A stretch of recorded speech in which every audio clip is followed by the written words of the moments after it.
It's time once again to have a weird crossover on this channel, this time with two of my interests in photography and horror movies. The two have a strange relationship, with many horror movies using photography as a plot device. Perhaps because there's something inherently creepy about the voyeurism of watching someone through a camera lens, or the mystery in waiting to see the results of photography, especially when it comes to shooting on film. So this spooky season, I decided to put together a list of horror movies that feature photography as a key plot point. The list is in no particular order, but I will give a rating for each one, along with a rating for the cameras used and the quality of the photography. So with that being said, let's get into it.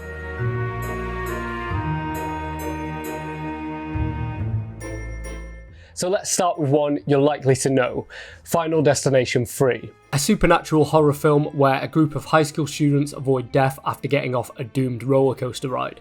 The film's opening sequence is where most of the photography is done here, as the main character Wendy takes photos on a Panasonic Lumix DMC FX8, a small digicam released in 2005, which from looking at some reviews and sample photos was a decent camera for the time. The photography here is for a school yearbook, so it's pretty standard shots of teenagers at a fair, but I have to say Wendy kind of sucks at getting shots at the right time. At one point getting distracted by a balloon popping, he does at one point get down to a low angle, so at least has somewhat of a concept of good framing. I do really like the first shot she takes, which ominously sets up the tone for the movie. I know writers who use subtext and they're all cowards. The camera also gets used in the opening sequence to take an upskirt shot, which is pretty fucked up considering this is a character we're supposed to be on the side of later on. So the photos taken at the start are critical to the plot, as the characters learn that the photos they took that night give an indication to how everyone who should have been on the roller coaster will die. At one point, Wendy is trying to explain the foreshadowing in the photos to another character, and uses this photo of a plane's shadow on the Twin Towers as an example, which they just completely made up for the film. I couldn't find any evidence of this photo existing. This is a weird thing to do, even for a horror film. I'd give Final Destination 3 as a film a 6 out of 10. The Final Destination films are always good fun and have some pretty creative kills. I think the idea of using the photos from the fair to indicate how everyone is going to die is pretty creative, and while the camera used would have been decent at the time, the photos are mostly just photos of students for their yearbook, so I can only give the photography in this one a 3 out of 10.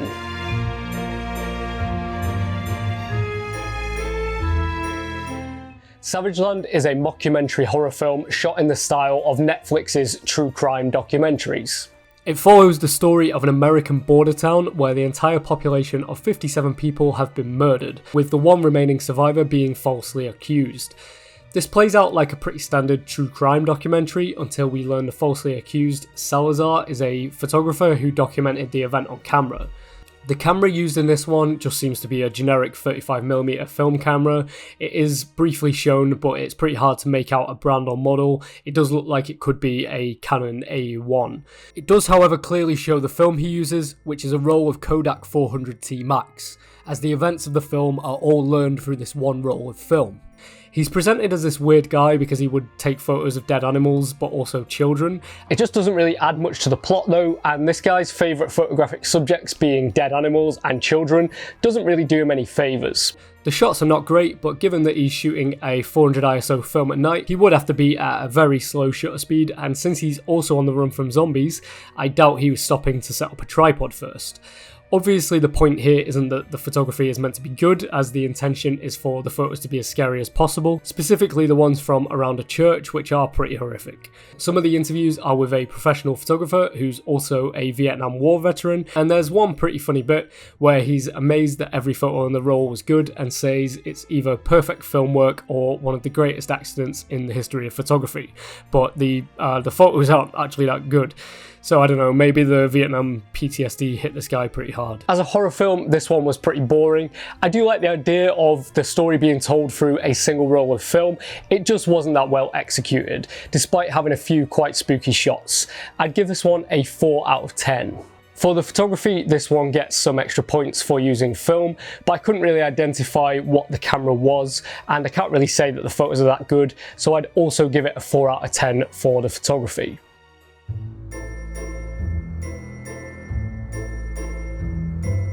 The Midnight Meat Train is a horror movie from 2008 based on a short story by Clive Barker, starring Bradley Cooper as a New York photographer, and Vinnie Jones as a serial killer who stalks the New York subway.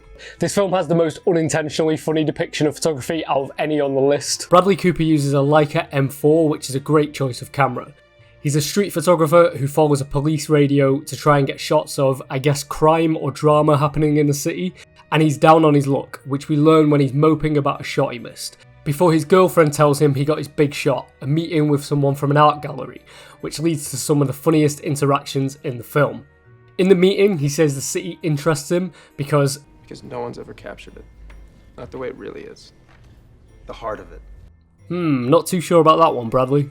He's then told he's failing and we're shown one of his shots. I mean, this is an okay shot, but it does have big photography student vibes, so I don't really blame Susan for wanting a bit more. We then get a sequence where he wanders through a rough neighbourhood, which we know is rough because there's a homeless man and women's underwear in a shop window. He does some pretty average street photography before following some youths into the subway, where he stops them from harassing a woman while getting shots of the situation. He takes the photos back to the gallery, where we get another hilarious scene with Susan. Whoa. What? Does nothing. I just didn't imagine you to be the kind of person that would say, whoa. I'm not. I don't. I haven't said it since high school. But that's how good it is. So this lady hasn't said wow since high school, but this shot is what made her say it. Nobody introduced her to the work of Sol Leiter. I think her head might explode. The funniest scene in this movie, however, goes to the scene where he's stressing about his murder investigation and his girlfriend tries to calm him down, leading to an impromptu nude photo shoot, but Bradley just can't stop thinking about the horrors, and so he's just crying between shots. It's really weird and awkward, and also just a terrible performance from Bradley Cooper here. It's good.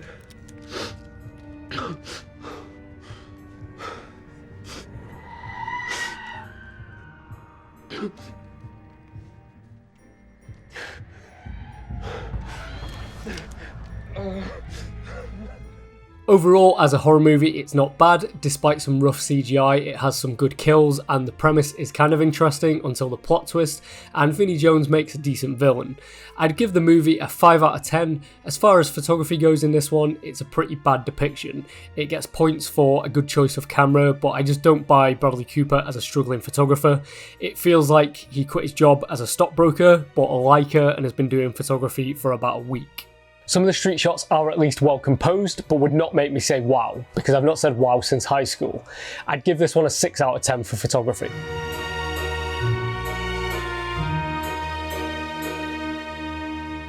One Hour Photo is more of a thriller than a horror, but it honestly made me feel more uncomfortable than any other film on this list. It tells the story of Sai, a photo technician who's a little too obsessed with a family he develops photos for. What I really enjoyed in this one was that it's like a time machine, taking you back to when shooting on film was the standard, but right before digital was about to take over.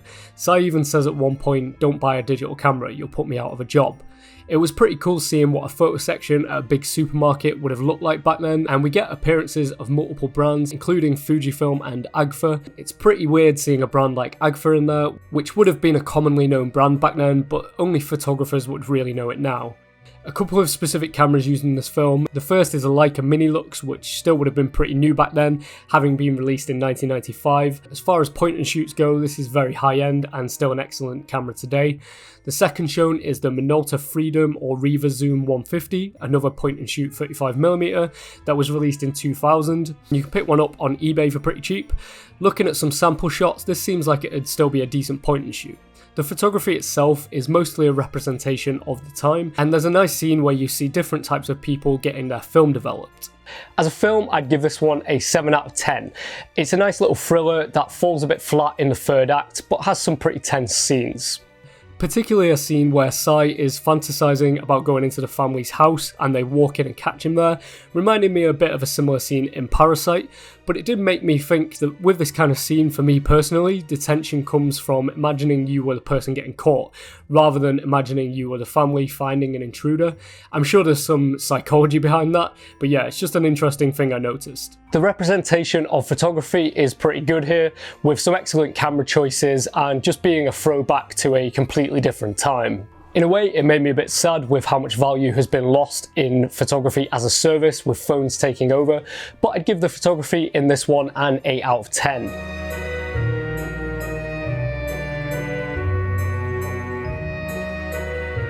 Polaroid is a low-budget horror film from 2019 where the premise is that the camera is haunted. Anyone who gets their photo taken with the camera eventually gets killed by a ghostly figure, which for the majority of the time happens off screen.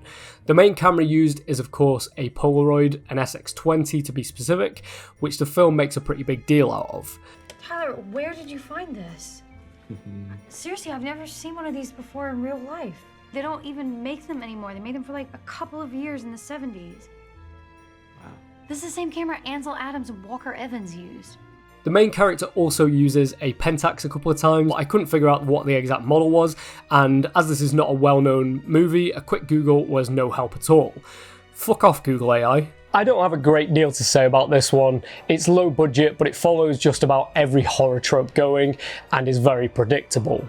I like the idea of a haunted camera, but it's just not executed very well here, so I would give it a 4 out of 10. The photography in this one is the central plot point, but similar to Final Destination 3, is mostly just photos of teens having fun, so I'd give it a 4 out of 10.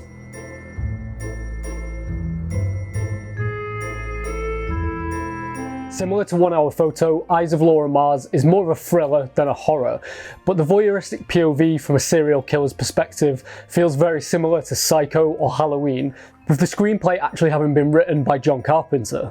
It tells the story of Laura Mars, a New York fashion photographer who poses models to look like murder scenes, who starts having visions through the eyes of a serial killer, targeting people close to her.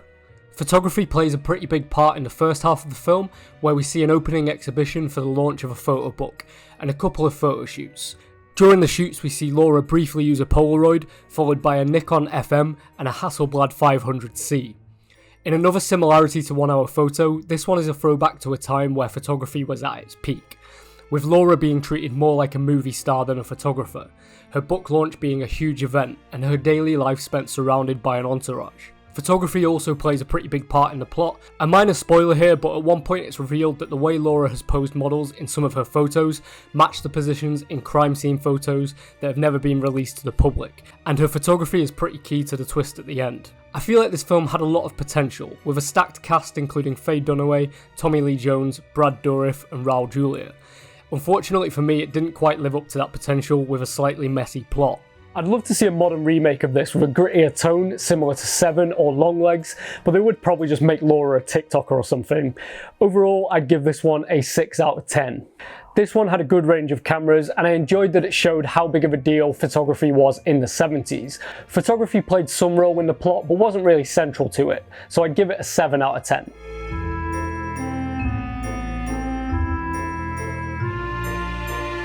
Postmortem is a Hungarian horror film from 2020 where a photographer takes photos of people with their dead loved ones to give them one last memory. The photographer in this one mostly uses a daguerreotype camera and at one point a pinhole camera. Photography isn't key to the plot, but similar to a lot of the other films on this list, something appears in the photos to tell the story. In this case, ghostly images appearing around the photos taken of dead bodies. The horror elements in this are fairly silly and are mostly just people levitating, similar to Paranormal Activity, and it makes the scenes pretty difficult to take seriously.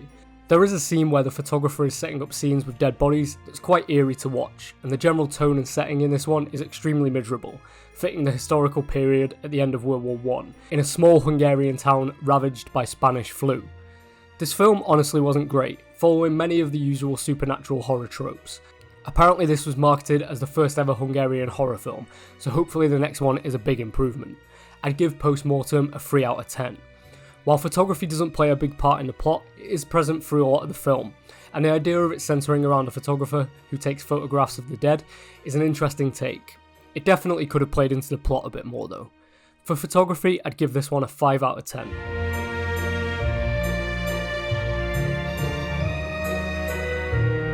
Shutter is a Thai supernatural horror from 2004 and is by far the best film on this list. After a girl and her photographer boyfriend accidentally run over a girl and drive away, they are haunted by a spirit which begins to appear in her boyfriend's photographs. Photography is central to the plot of Shutter, with the photographer Tun using a Canon EOS 1D and later using a Polaroid after an expert in paranormal photos advises him to use it, since it's much harder to fake a Polaroid.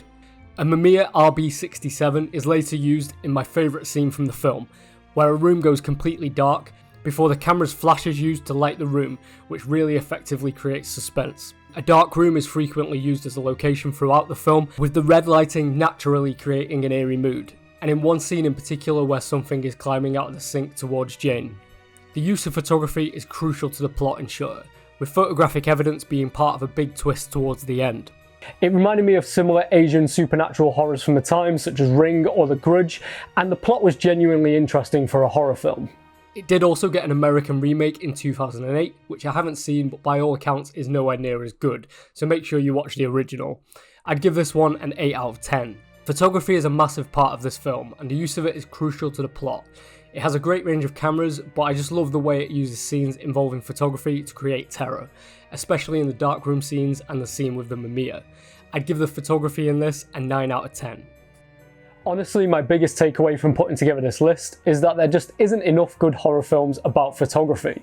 The combination of voyeurism from behind a camera lens and the use of analysing photos to find mystery within them has been used a lot in horror, but rarely with a good end product.